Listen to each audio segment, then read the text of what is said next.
I love that. Good evening, ladies and gentlemen, boys and girls. Welcome back to a brand new TAT pod. I'm your host, Ben.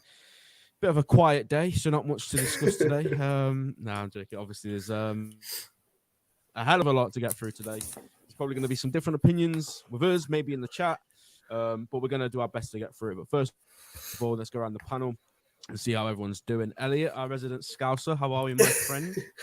I'm absolutely devastated at the moment because it's just been announced Sep's gone. So that today's been ruined. Permanent or loan? It's a loan. So he can come back. So yeah, no, I'm sure it'll come back and be sold for 20 million. That's how we do things. But Mike, how are you, mate? Bro, I am. I don't even know how I am. I don't know. There's a lot of stuff going on at the moment, both in terms of life and in terms of Liverpool. I don't know my left from my right now. Also, you got a nice trim, Ben. I see you. He got himself. He heard Henderson was leaving and he invested. He was like, "Listen, bro. Listen. I was in the office today looking homeless, thinking I've got a stream tonight. And there's no way I can go on camera looking like this." Yeah, guys, make sure to smash the like button, subscribe. There's 50 in here, but just on the back of what Mike said, little surprise for you, Mike. There's 2 links in the description down below. One for Spotify, one for Apple Music. Check out Mike's new single, Pressure. Make sure you go stream that on Spotify or Apple, whatever your preference is. But yeah, it's an absolute banger. And I'm not just saying that because you're my mate. It's honestly such a good song. Oh, bro. Please make sure you go stream that for Mike. No worries, mate. Help him out. Make sure he gets in the charts. That's a lot of pressure, as the song suggests, mate. But we'll do our bit to get you there. But yeah, just another thing I need to get through as well. Our sponsor, Your Foot Card. Big up this company, man. Absolute legends. Absolutely smashed it with us so far, and a big shout out to them for helping us. Go on there, get all your foot cards. The new one is about to be released in, I think it's 2 months in August, and courtesy of them, we are giving away a free copy, like completely free. So, make sure you get involved in this. All you have to do is retweet the post, follow Your Foot Card, and subscribe to the YouTube channel, which all of you guys should be subscribed anyway. If you're watching this and you're not subscribed, then we're going to have some... sort your head out. Yeah, there we are. Let's get through some of these comments just before we kick off proceedings. Anfield lad says, big up TAT, great work on Pressure, Mike. News on Colwell. I hate to burst the bubble. There is no news on Colwell as it stands. Trent armband ASAP. We're going to get into that, but spoiler alert, that is my preference as well. We'll have a discussion about that. Will team continuity to be hurt beyond repair of Fab and Hendo? Listen, guys, we're going to get into everything you're asking, replacements for Fabinho. We're going to get into it. This is going to be at least an hour-long stream. Listen, I'm not even fuming. We're going to get into it. Listen, if you guys allow me time to give my opinion, you'll see I'm not actually fuming. Ben was actually crying just before we streamed. It was crazy. Honest to God, he had to take a step to one side. It's pure tears. I wasn't.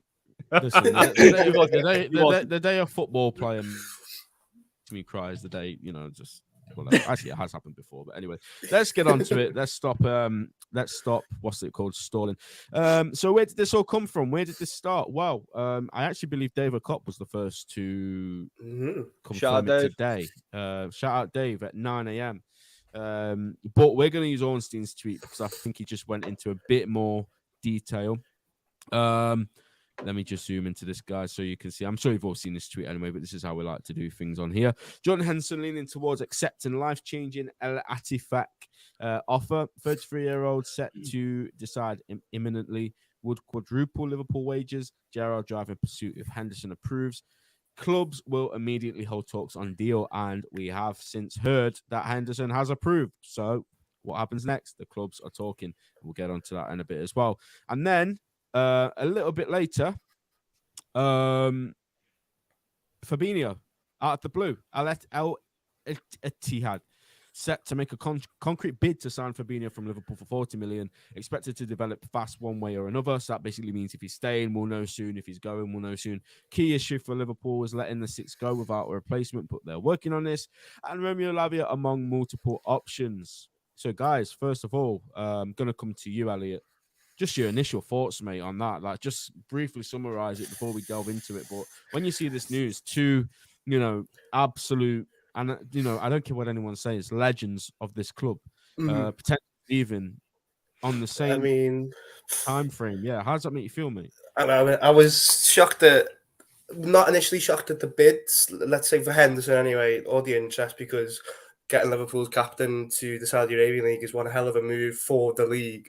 But then when I saw that he like accept the deal and stuff, I was shocked because I was certain that he'd want to get in the Euro squad. And I was certain that even if he's a bit part player, he wants to leave Liverpool to more trophies in the Klopp era. But it's appears not to be. I'm still shocked at that. But it seems that he could go and he will go, really. I can't really see anything else other than that at the moment, apart from the whole fee thing. With Fabinho, again, it's a shock, isn't it? What they like to do with the Saudi Arabian teams to just out of nowhere, boom, massive bid. Fabinho I can see leaving. Fabinho, it can see leaving, but still surprised because Neil Jones said a couple of days ago he's the untouchable one out of him, Thiago and Henderson. So I mean, it's everyone's guess at the moment. So it's very interesting to say the least.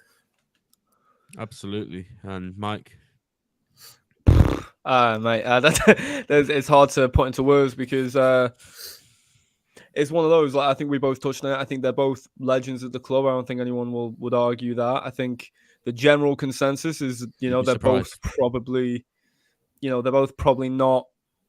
They probably shouldn't be starting really next season if we were able to, avoid it. But I also think the general consensus is losing both of them feels like a misstep.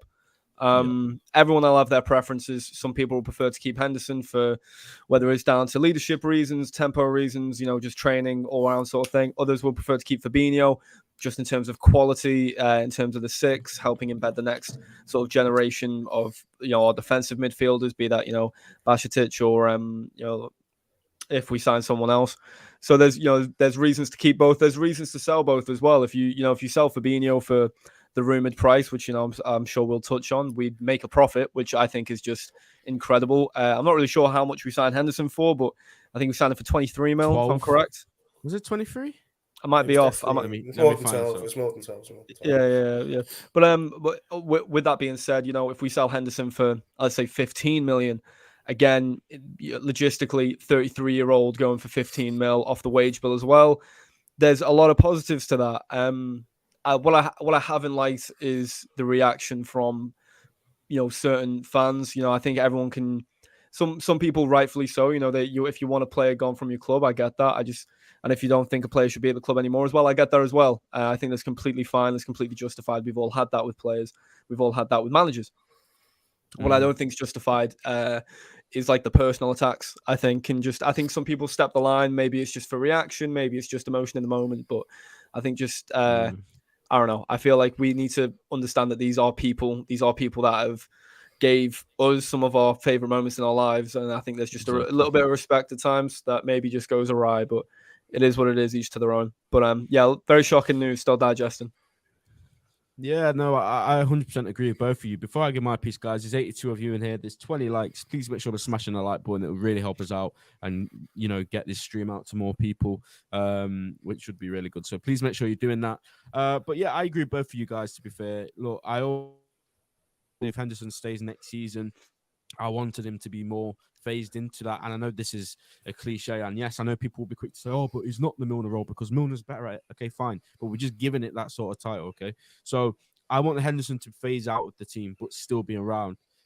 Still see this rebuild happen. No matter what your opinion is on this guy, like, you underestimate how much he's influenced us. And, when you hear the likes of Jurgen Klopp and Sir Kenny Dalglish, even the likes of Roy Keane, come out and say, how big he is and how much of a character he is in the dressing room. But because he's had a few rubbish performances, people on Twitter that are in party spaces because he's potentially leaving are actually celebrating this. And look, I'm not saying that you have to be all doom and gloom. If you're happy to see him leave, that's absolutely fine. But the way I see it is we've already lost Milner. We obviously lost Gino Wijnaldum a few years ago. We're going to lose Fabinho and Henderson, it looks like, or at least one of them.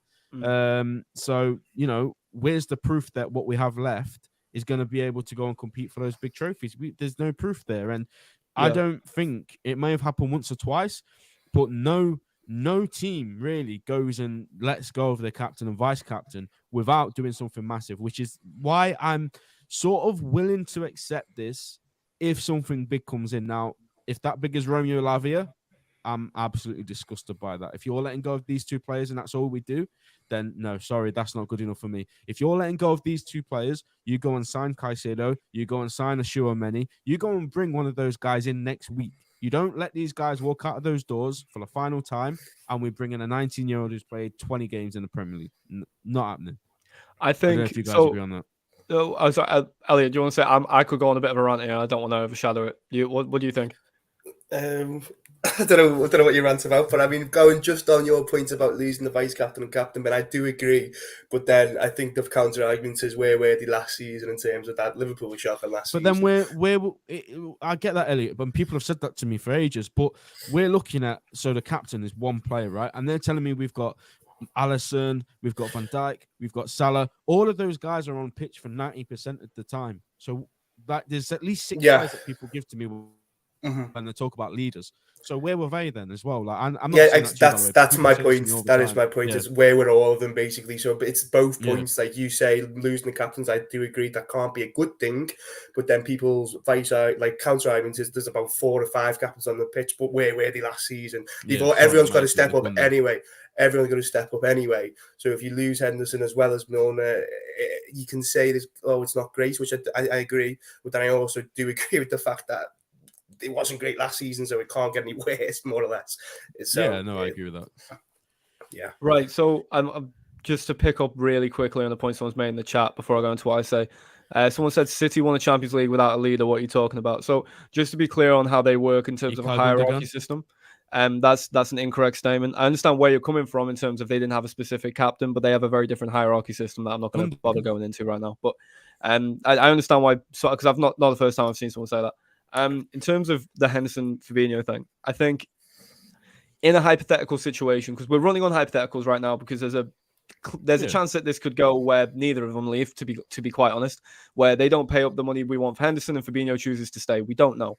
But in a world where, let's say, both leave, I think it wouldn't surprise me, because technically you're talking 55 mil there. That 55 mil is McAllister and part of the money for Savas. That takes us that pretty much just puts us about 35 mil spent. I could see us then going after Colwill in that circumstance, because we would have the financial ability to go for it. I think what this could be is we'll go get a third centre mid, which may not be Lafia, maybe it'll be a Barella. I still think it would be Lafia, but I can see us then putting more money in on a centre back, which I think long term I wouldn't be mad at.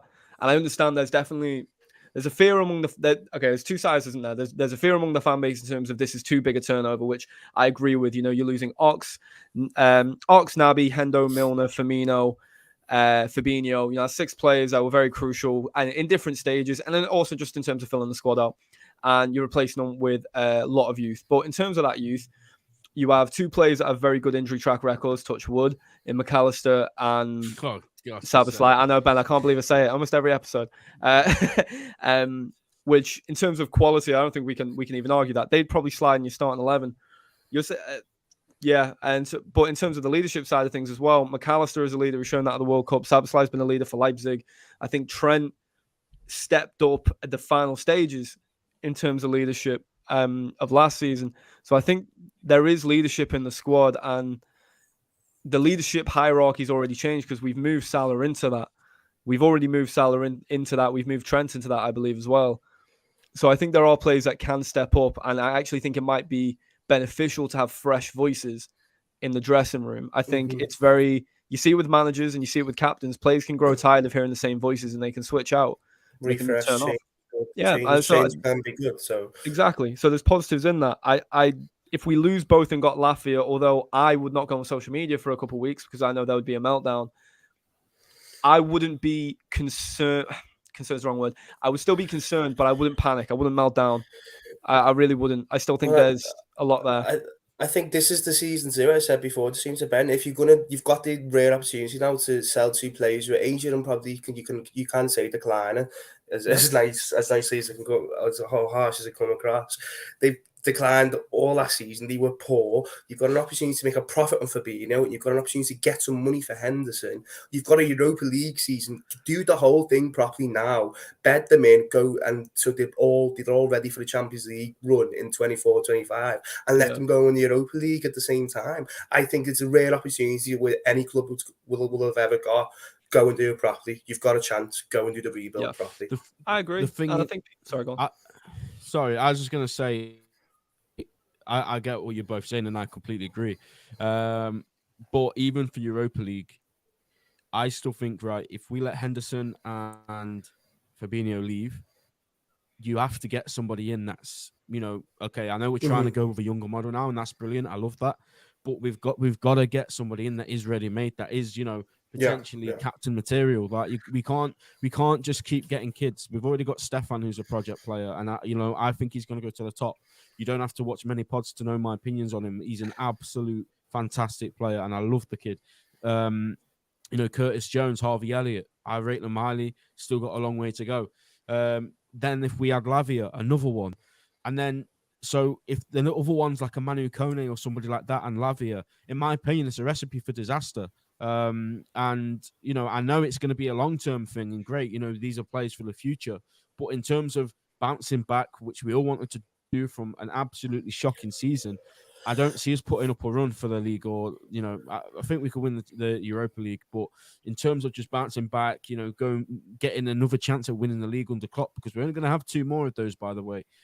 I think we need at least one of the midfielders to come in. And I'm not saying sign this guy, but somebody like a Kimmich, that sort of age, that profile, 28 years old. It's not going to happen, though. Ben. It's not going to be Kimmich. I agree with that. But somebody to that similar stature. But you're talking about the mold, just go and keep signing kids. But I agree with that. But the mold itself is not something Shig's saying why all doom and gloom. Trust me, bro. We're not doom and gloom. We're just thinking out a couple of things. But I think in terms of that mold of the ready-made player, we don't sign them. We don't. And that's I'm not even against that in a way. Fabinho was, though. Fabinho was ready. Fabinho was not ready. I don't buy the Fabinho was ready-made. We bought Fabinho from the league. Sorry, Elliot. I'm sorry. I'm making your eyes roll. But we bought Fabinho from the French league. He was Boston City in the Champions League, though. I know he took you want to know people that were Boston City in the Champions League, mate? That means the what's his name? Eric Lamela from Roma was ready-made. I understand that, but I don't think Liverpool are. It's not. Ben said you're going after young one. It's a new thing. It is a new thing. I don't think Liverpool would be terrified to do a ready-made player, not 28 years old, in the bracket of 24 to 27. I'd say. I think that's important that they do that alongside another midfielder. I think it needs to be 2. It was going to be Lavia and Fabinho. Fabinho goes, it has to be 2. And then there's rumours of Thiago even leaving as well, which, I doubt it happens. But did they not get squished? Well, they did by Ornstein, and then Sasha, I don't know his second name, he said it today that he's keen on. Listen, it's not overly reliable, but the rumour's there, and it was a rumour from a few days ago about him going to Barcelona again. The rumours popped up. Listen, nobody's safe when these guys are sniffing around. It's anything mad. Can happen, and it's proved today because there was no talk. Obviously, I think we did a stream a few months back, and I think we did all agree that we would sell Fabinho if the right price came in, but when you just I was at work, man, I was just getting my head around Henderson, and then bang, the Fabinho one comes, and it's like, oh my word. So anything can happen, and I agree with what you're saying. But my point is, let me just clarify, I just think I'm a firm believer of experience, and I know we've got it in that changing room. Of course we have. But the midfield is the most pivotal position for me. We saw it last season, how important it is to get that midfield right. We didn't, and it was a shambles.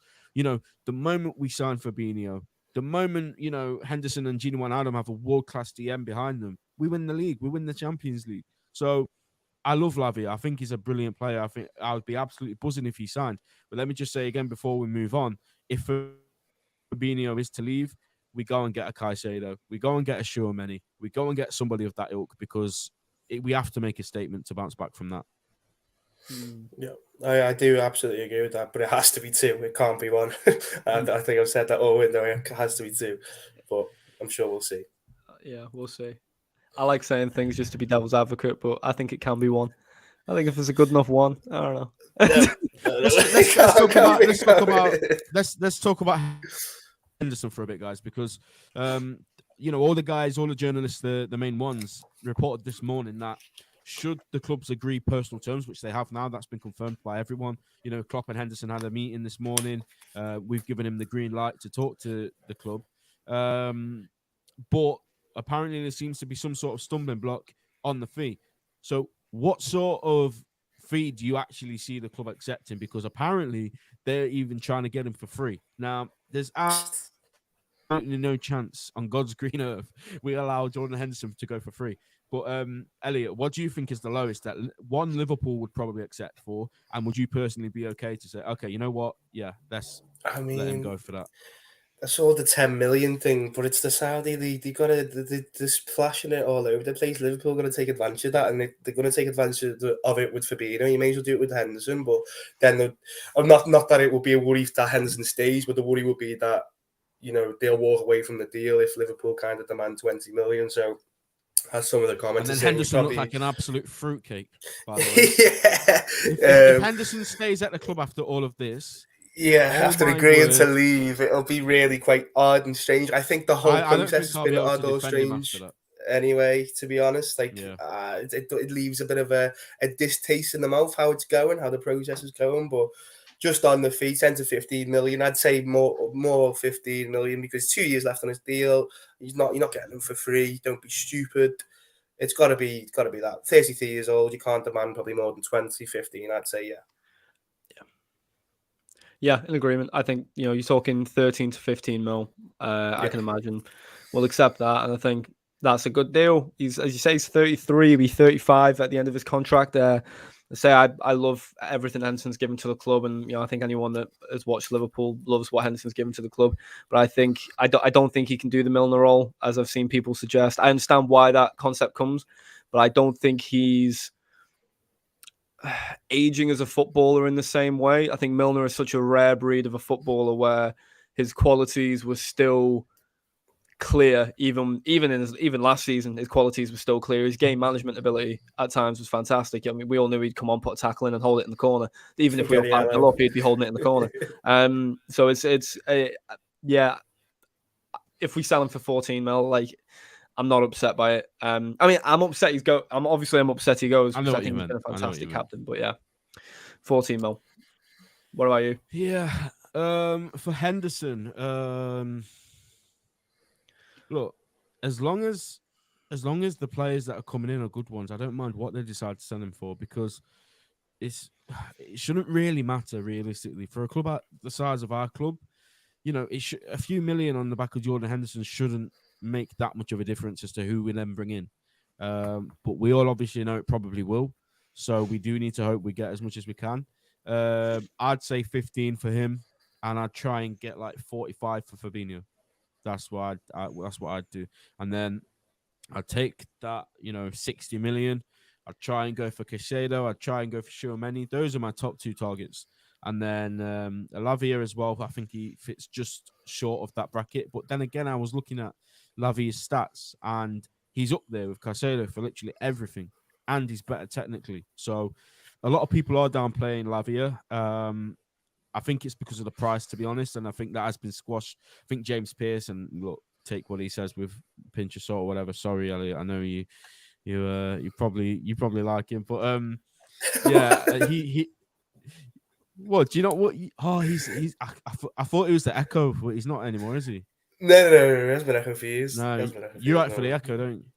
No. No, okay. Sorry. It's okay. But yeah, I just feel like they've said that he's not going to go for 50. So there's you try and get that for 40, 45, and if they say you're not having him, we're not doing this. Fine, sound. We'll get someone better.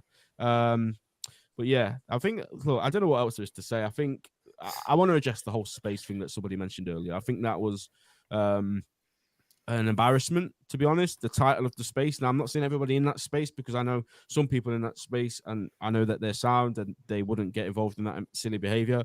But whoever titled the space as Henderson leaving party, top Reds are welcome, something like that. Let me just first and foremost say that these guys don't. There's a very small minority of the club and it doesn't reflect the opinions of Liverpool supporters that I know, that Elliot knows, that Mike knows. Social media has been this thing now where, you know, you have to jump on trends, and negativity seems to be the way that people like to go about things, and that's great. And everyone wants to be the new AFTV. Let's be negative about our club. Let's downplay our players. Let's call our manager out. You know, great, fantastic. Why not get behind your team? Why not go to games and cheer them on? And I know it's not easy. Not everyone can do that. Great. Do it from your house. Do it online. Do what you're doing, be negative, but just don't be an idiot. That's what I'm saying. Like, this guy, and I'm not saying that he's good enough to start for Liverpool. I've said it so many times that I want to see him phased out. But what he is he's the captain that brought the Premier League after 30 years. He's the captain that brought 2 League Cups. He's the captain that made it number 6. He brought the FA Cup. And granted, some people say, oh, but he's not been a huge part of that. Well, he was. He got Writers' Player of the Year for the league title campaign. Absolutely massive role, by the way, is when football was gone after COVID. He was one of the key members to bring it back. He was pushing for football to return. There's just so much about Jordan Henderson. And I know people will argue and say if he does go to Saudi Arabia, then a lot of the things he stood for become a bit, you know, questionable. And I do agree with that.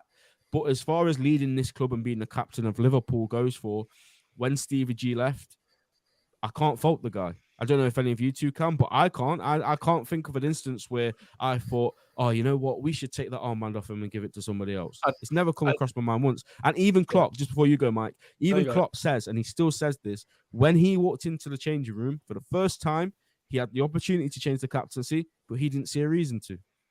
Yeah, no, that's facts. Yeah. I agree. I think on the space thing, I will say, like, because I've seen the screenshot, I hopped in one of the spaces because I was curious, and I listened to it for a couple of minutes before just leaving. The people I've seen in the space that I know or I've spoke to, like, I know they're good people, and like I understand where their opinions come from, and I've had like normal chats with these people. I just think sometimes the energy, the jokes, that kind of thing can just go a bit in the wrong direction, and we can end up getting far too personal with how we talk about people that, firstly, we don't know. Like, no one here knows Jordan Henderson.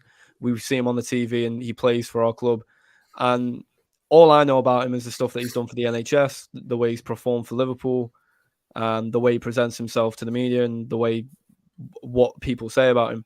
And I don't know, I think he presents himself in a wonderful way. And I think like he's given a large part of his career, his prime years of his career, to the club. And I think he's given great years to the club. I just think, you know, it's cool if you don't like him. It's cool if you don't want to see him play for Liverpool anymore. That's completely fine.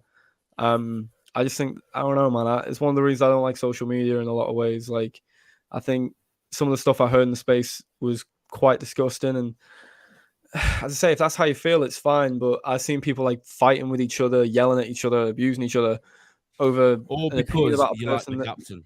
Yeah, just because you like the captain or you don't like the captain. And it's, I don't know, man. I think people just got to take a deep breath and be like, cool, you've got your opinion, I've got mine. You know, we're talking about the individual in football terms. That's fine by me. You don't like him, you do like him, that's fine.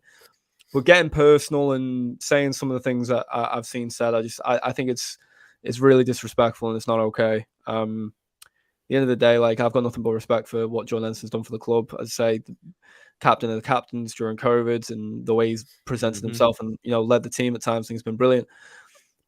I'm in agreement that I think his time is coming to an end. I'm in agreement he didn't perform well last season, as a lot of people didn't. I'm also in agreement that I think he gets scapegoated and has been scapegoated throughout his entire time at Liverpool. And I just would enjoy if we could all, if he does leave, you know, don't get me wrong, if he goes to the Saudi League, there's a moral question there in terms of what he has stood for in the past. But again, that's not for me to pass judgment on. That's just for me to observe. I don't know what's going on behind closed doors. You know, I just hope we're able to give him and Fabinho a good send-off, because that's what they both deserve as players that have brought all of the success possible to this club. And I see no other reason but to give them a good send-off, no matter what their decision is in the future. And yeah, that's my 2 cents. Just before we move on, we've got somebody else joining us. It's the one. It's Tom Little.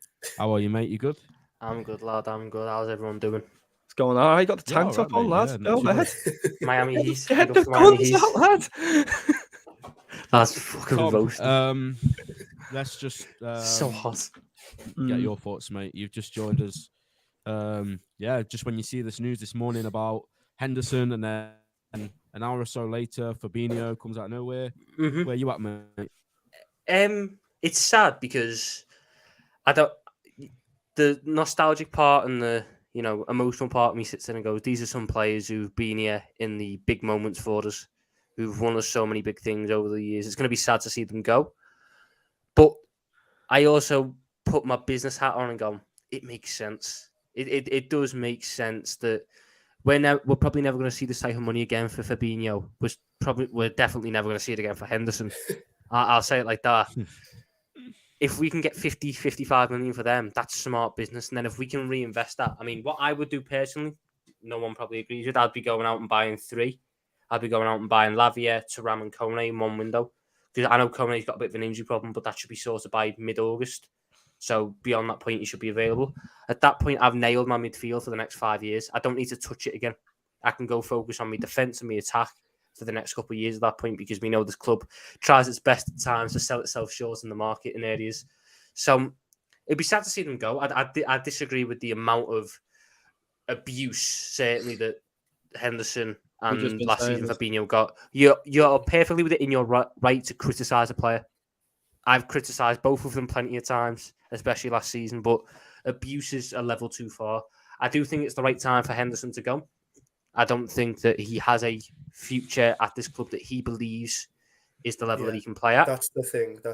I think he knows that he's done himself. He's going to be just before like fifth choice. Move on. That's not him, is it?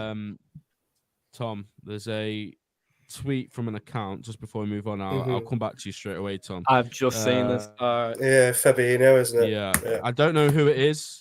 But it's a big account, though, isn't it? They've got 521,000 followers, and they've said that the Fabinho deal to Saudi Arabia is done.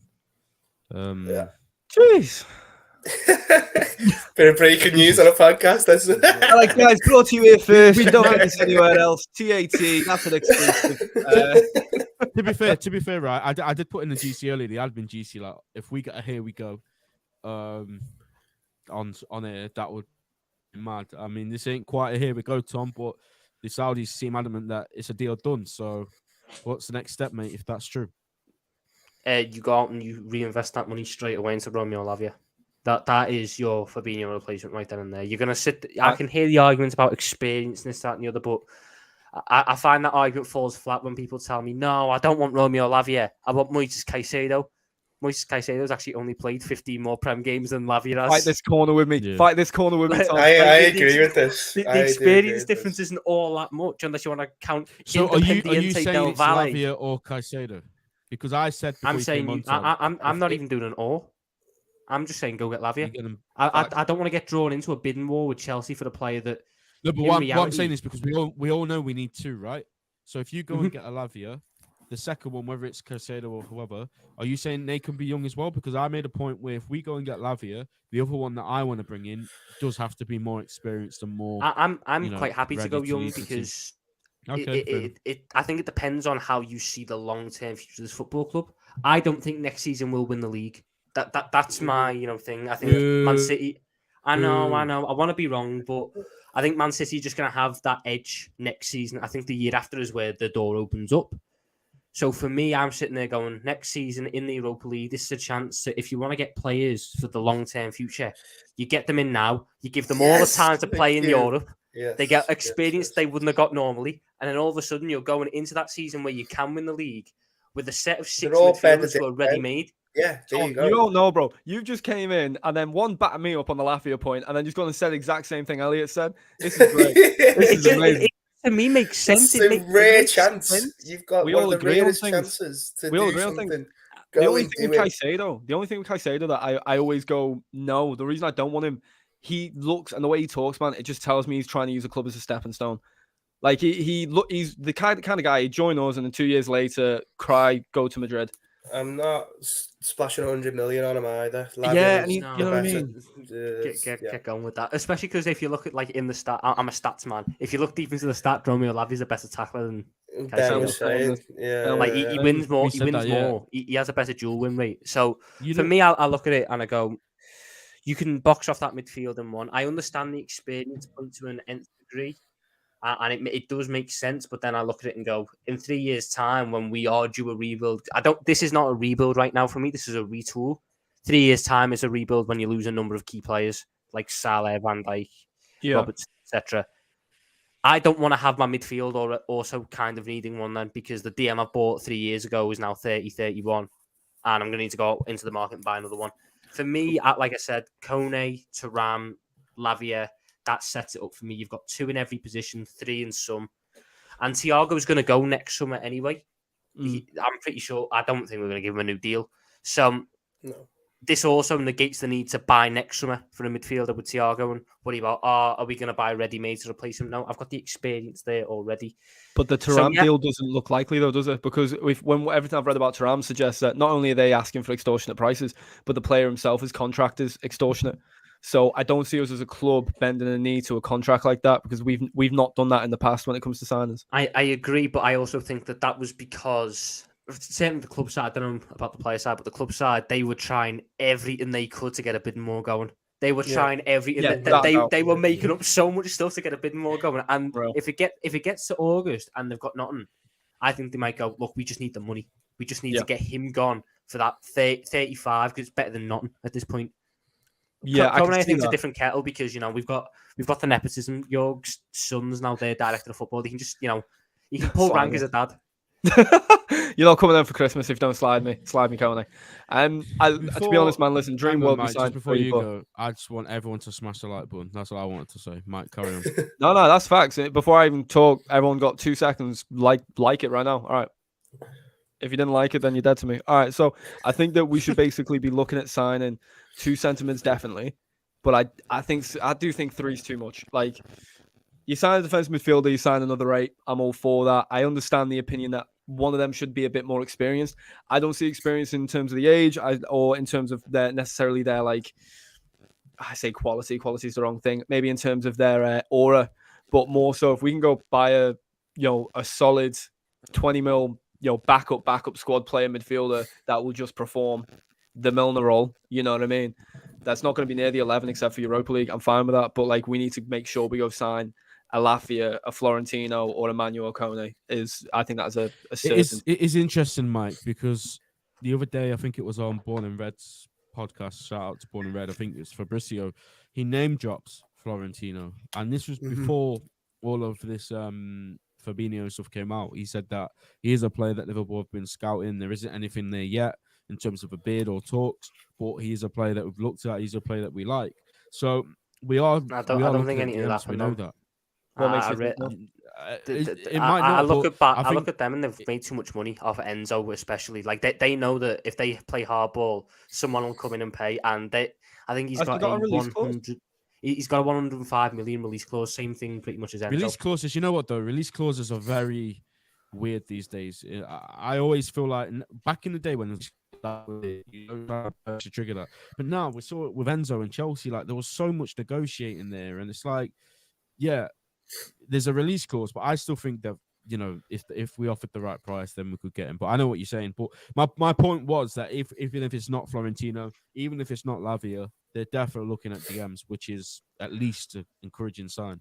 Yeah, I think we were always going to go after one. To be honest, I've said this before. I think this Saudi move is a spanner in the works more than anything. I don't think this is planned. I don't think this is anticipated. To be honest, I think if Klopp had his way, Henderson and Fabinho would both stay, and Thiago would probably stay as well, and we just sign another defensive midfielder and go into the season.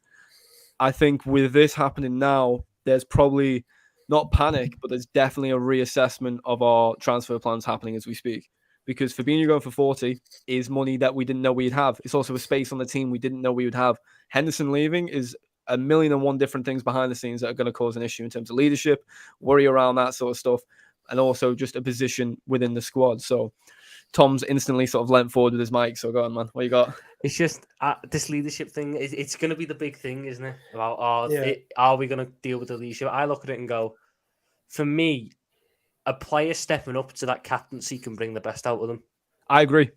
So I always hark back to Hippier and Gerrard, albeit the Hippier situation was different, but Gerrard got that captain's armband and he pushed on to levels that he was a good player beforehand. I'm not going to say Stevie G wasn't good before he got the armband, I know, but he pushed on to like different levels when he got it because of what it meant to him. So I look at the likes of Trent, I look at the likes of maybe Salah, Alisson, and go, give them the armband.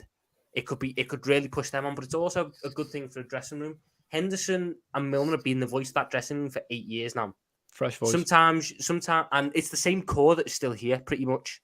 Sometimes you just need a different voice. Elliot, he's doing it again.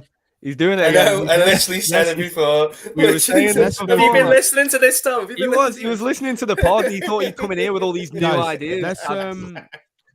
Let's go around the group, right? I want to ask everybody who their top tip for their captaincy is, and I'll start. And I want you to hold. What do you mean? Is this who we want to get it, or who we think will get it? Who we want? I'm gonna go first. Mine. I want to throw us back to 2003-4. Can't remember the exact year. Sami Hyypiä was the captain. He was getting on a bit. Not sure how old he was at the time, but you know, he was a leader. He was established, one of the best centre backs in the league. We give the armband to a young Scouser, Stevie G. You know, at the time, I'm sure if Twitter was a thing back then, it would have been, why are you giving it to him? Like, what's he like? You know, he's not ready. It was the best thing that ever happened to him. You know, that made Stevie go on to be a man, the leader, the captain, the legend of this club that he is. So I'm saying Trent. I'm saying if you give the armband to Trent Alexander-Arnold, you know, we will see. And I don't know how much more he can improve because he's out of this world, in my opinion. He's the best player. Like when I go to games and I watch Trent Alexander-Arnold, oh my God, I just get so excited. And people tell me he can't lead. When we needed players to turn up last season, you know, in that last 10 games, okay, fine, we didn't get over. Who was the main focal point in doing that? It was Trent Alexander-Arnold. When we needed to do it in the COVID season to get top 4, who was it? It was Trent Alexander-Arnold. I don't want to hear that Trent can't lead this team. You know, he's 24 years of age. He's local. It's his dream. It's his boy club. Keep playing him in this inverted role. And this will, I'm telling you now, if you give Trent this armband, he'll just become something else. Like in terms of leadership, his voice on the pitch, you know, his attitude's always been brought up, but I don't see that myself. I've always said that with Trent Alexander-Arnold, he just plays for me with this play style like he's not bothered. And I don't necessarily think it's his attitude. I think that's just how he is and that's how he plays. I could be wrong, but I don't really have any, you know, question marks about his attitude myself. So that's who I want to be the captain. I did my perfect scenario was giving him the 8 and making him captain, but obviously that's not going to happen now. It's like when honest to God, it's like when your dad tries to make you a pro footballer because he never made it. You're just like, all right, give him the 8, and tell you what as well, change his last name. I think Gerrard, Alexander Gerrard. Yeah, but Elliot, what are you saying, mate? I mean, I logically, like, I don't even know if it's logically, but Liverpool's last 2 captains have been there for so long. So, like, this long-term captain. So, if you're going to carry that on, Trent is ideal. But I question the leadership skills just because you probably haven't seen it, like, so much. But I think you've seen him leading by example, what you said, Ben. So he'd probably be like Gerrard in that aspect where Gerrard probably did do that and Carragher was his voice, and maybe he'd have that with Trent and Verge. But for some reason, I think Salah would be great. I don't know why. I just think he's led that Egypt team to the first ever World Cup, but first World Cup in so long. And like but then again, maybe another one leading by example. Van Dijk's the voice, but Van Dijk needs to probably be back at not as, you know, the standard that he set those years ago were obscene. So I doubt you get back to that. But he needs to be back to just very, very good for him to be like a long-term captain, because you're risking it then. You're risking giving Van Dijk a captain and him being below his, you know, his standards and not being exactly great, and then you're going to have to change it again. So I think there's risk with it all. You could maybe say Robertson, but then he's not going to play as much. So, I mean, it looks like Van Dijk, but I can see Trent. I can see Trent logically because it's long term. Just on the back of what you said there, that was a point I did forget to say as well. Given it's going to be here for another 2-3 years max, give it someone that's going to be here for his whole life, his whole career. It's happened with Gerrard, happened with Henderson. It makes sense. It just makes sense. Let me just go through a few comments before you go, Mike. Pretty much everyone's saying Van Dijk. Apparently, James Pearce, I did see that to be fair. He said he's the red hot favourite. Bagsy says, give it Jones for a laugh. You know what? Just to see a certain few people on Twitter absolutely melt down, I would be all for that. A lot of people doubting the reliability of the account. Biggest thing with Stevie as captain, Samuel was still there. Stevie was captain. That's a huge change. Super Tiger says, good call. TAA will be in contract extensions talks now. Absolutely needs to happen. Giving him the armband now helps him take on the extra responsibilities that he's already starting with him helping players who don't make it pro. Yeah, absolutely amazing stuff that he does with that. I think it will be Verge. Also, oh no, vice captain becomes captain. It makes sense. Yeah, I do agree with that. But Mike, what are you saying? Do you have the same opinion or do you have something else? So I got two things in mind. I think realistically, I can see Van Dijk getting it and Trent becoming vice captain. And then when Van Dijk leaves in 2 years or so, Trent becomes captain. I think that could be a nice way to ease him in, considering he's only just stepped up into the team leadership role. Yep. But in an ideal world, I don't know. Yeah, I'd probably want Trent to be captain too. I was trying to do I have anyone out of the box to say? But yeah, of course, I'd like Trent. I would say another great leader in the team, but I don't see the point of making a goalkeeper captain. But I think Alisson is a captain for our club. I really believe that. I know, but it's one of them. If I just took yours, Tom. Oh, sorry, brother. I'm so sorry, brother. Listen, I'll land my point and I'll let you go. You'll probably say it better than me. I think when it came down to performing in games or even performing for long periods of time when our club has not, he has stepped up. I think absolutely. A really defining moment for so many reasons, if you cast your mind back to that away day when we needed a goal in the 94th minute, Alisson had just been through probably one of the most traumatic things a man can go through in his personal life.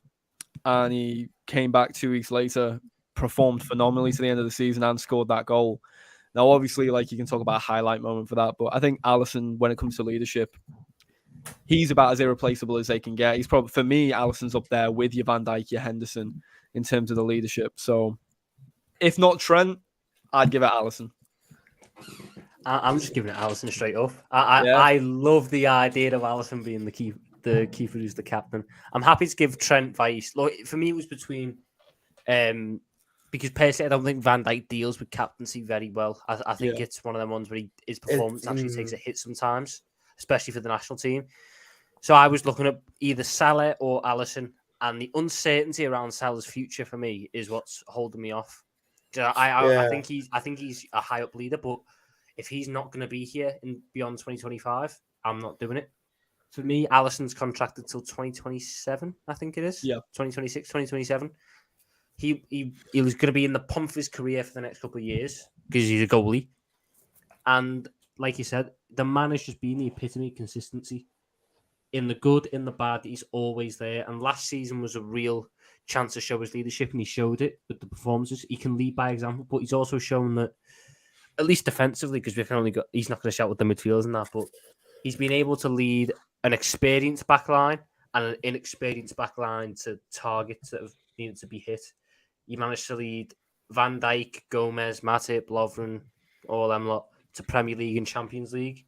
And he managed to lead Reece Williams and Nat Phillips to Champions League.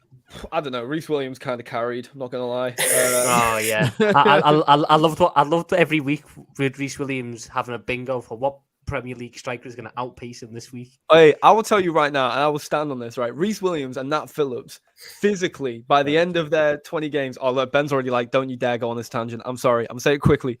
They physically were bleeding at the end of the season. For us, I will never say Nat Phillips just bleeds during every game. There's not a Nat Phillips game where he doesn't have a bandage wrapped around his head. You're right. Anyway, look, I've got to dip. It's been lovely chatting for 20 minutes. No worries, Tom. Absolute pleasure to have you on, mate. You're welcome anytime. But Yeah, I did think, to be fair, that some people would say Salah. I think we just briefly touched him. Obviously, he's in that sort of leadership group that we get told about. So I think it will probably be Virgil as the captain and then Salah as vice. I think that's how it's going to play out. And then, Saudi, they're going to come in for Salah. It's inevitable. Yeah, I just hope it's next summer. I don't think. I think he's earlier. I feel like it won't even be next summer. I think he sees out. He wants one more Champions League season. Sure, he's not going to leave. He's far too competitive as a player. Yeah. He can reach Thierry Henry. I think he can reach for Premier League goals if he gets like a 25 goal season this year. Yeah, and you know what he's like, man. He is after goals like that. An offer will come in, but I think, as you said, Mike, he's so like up here for wanting to be the best. I don't think he'd agree to it until he's like 37, because I think he can carry on to that. His fitness levels are unbelievable. I agree. I did a thing. I don't know how reliable the money is for the Henderson thing. We saw quotes of 700,000 a week, which when I first saw Ornstein said that it, didn't he? Got to be, yeah. But if that is how much they're offering Jordan Henderson, they're going to be offering Salah at least double that. Yeah, well, yeah. I still maybe listen. I suppose if even Jordan Henderson's head's getting turned, maybe this statement's null and void. But I feel like Salah is too competitive a player to go the Saudi League while he still feels he can win a Premier League or a Champions League. I think that's the thing with Henderson, isn't it? He's been told that he's not going to be, starting. Yeah. And then an offer comes in like that, and I mean, it's going to probably take any player's head, isn't it? Midfielders as well. Like, how's that going to make him feel? We've already probably had a conversation. It's you'd still say it's disappointing, but I mean, it makes sense, and for the club logistically, both of them going, it makes sense from my opinion to do the rebuild properly now. I know other people have different opinions, but. No, I agree. I do agree. I get all the points completely. Europa League, get them all in. As long as the players that we bring in obviously have that potential to go on and be, world class, then let's give it a go. And one thing I've always said, and I always stand by this, even when we were linked with Mason Mount and all these other players, Gravenberch, you might not necessarily be sold on them at the time, but I'm not going to sit here like with Darwin Núñez when, before we signed him, all these guys and made up their mind on him. I won't do that. If we go out and sign 2 young players that they think can be world class, I'll be like, you know what? Yeah, let's see what they can do. Might not necessarily be the 2 I would have gone for, but as soon as they come through those doors and put on that shirt, I'm all in. You know what I mean? I think that's what we should all be like. We shouldn't be sat there hoping like, let me get a clip to put up of this player to show that I was right and we shouldn't sign him.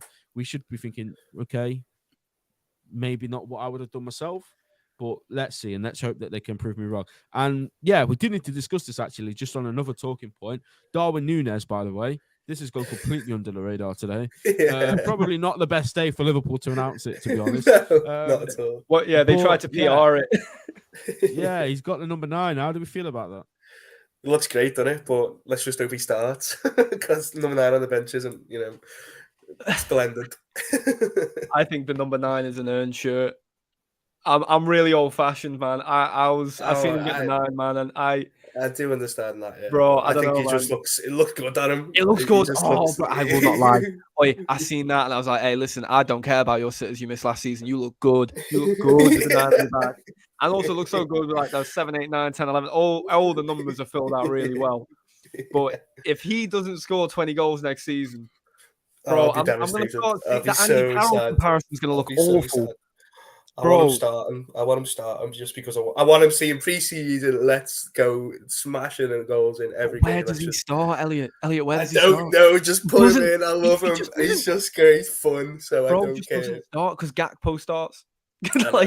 I know, but it's interesting with that because Diaz, we've got to see how Diaz does, because after the injury, you've got to let him, he was rusty back end of last season, and his whole goal contributions thing is still a talking point, of course. But then you also just have Jota, who's, brilliant. So it's Jota, Gakpo, I don't see how you. It's rotation, and but like I do want to see Núñez starting, just because I think he's got so much there. He needs to explode, but you when do you see him explode? How many goals?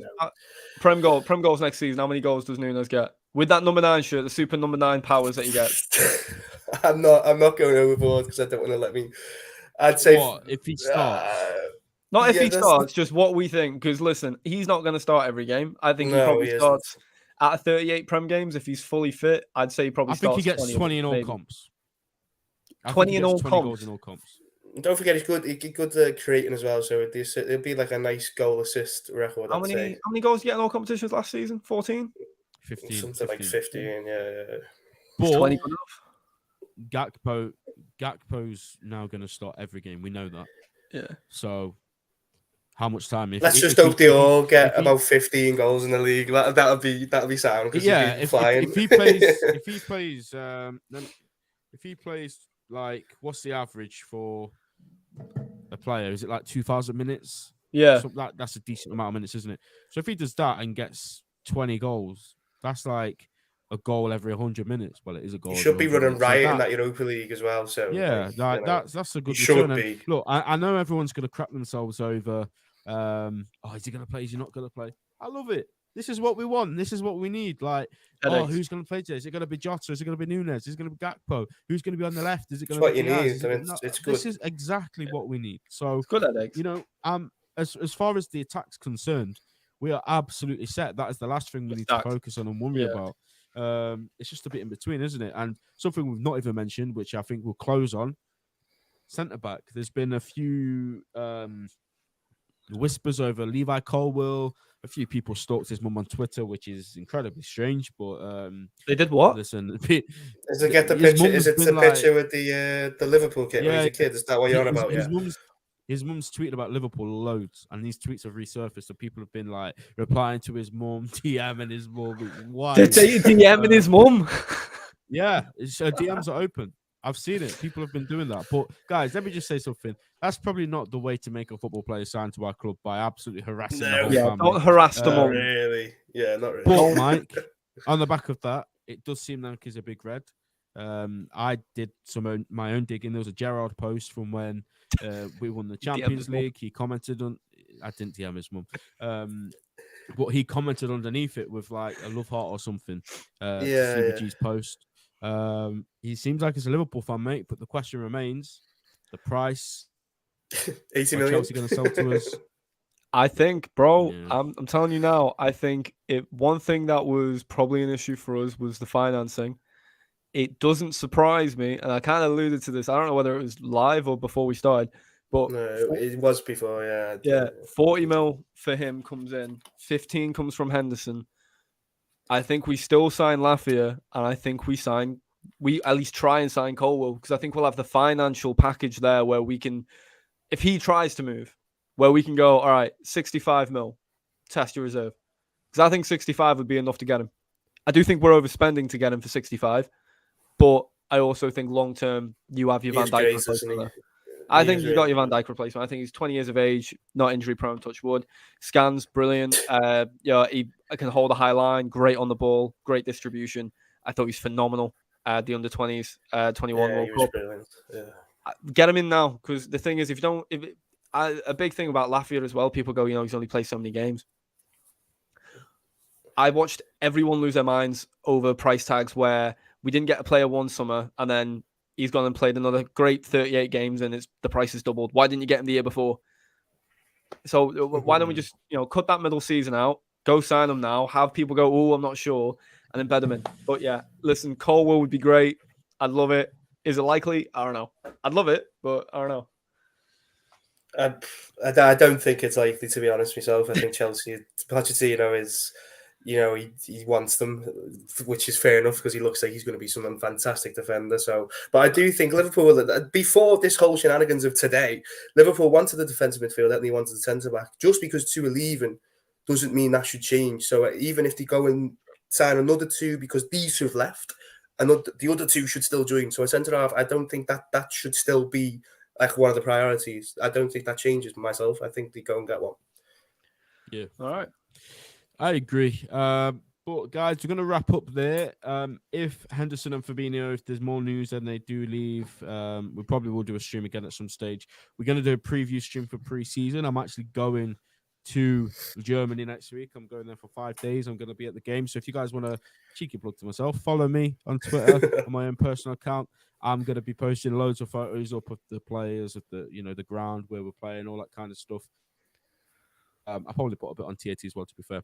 But yeah, make sure you subscribe, like the stream, notifications on, guys, because listen, this is going to be silly season now for us. We're going to hear all sorts of rumors. Taram links are going to be back. Elliot, we're going to be back here talking about Taram, I'm pretty sure, sometime soon, mate. And Mike. Yeah. So brace yourself for that. So yeah, make sure you're ready, guys, because as soon as there is more news and more updates, we'll be live. Special guests are coming onto the show very soon. Still in talks to get a couple more to confirm. Very special guest. Let's make that clear. Very, very special guest. But all things are looking good for the channel, guys. We just hit 1.5k as well whilst being on air. So massive thank you to everybody who subscribed. Hopefully you guys stay around and you haven't just subscribed to get FIFA, because that would be a bit annoying. But, yeah, take care, guys, and we'll see you next time.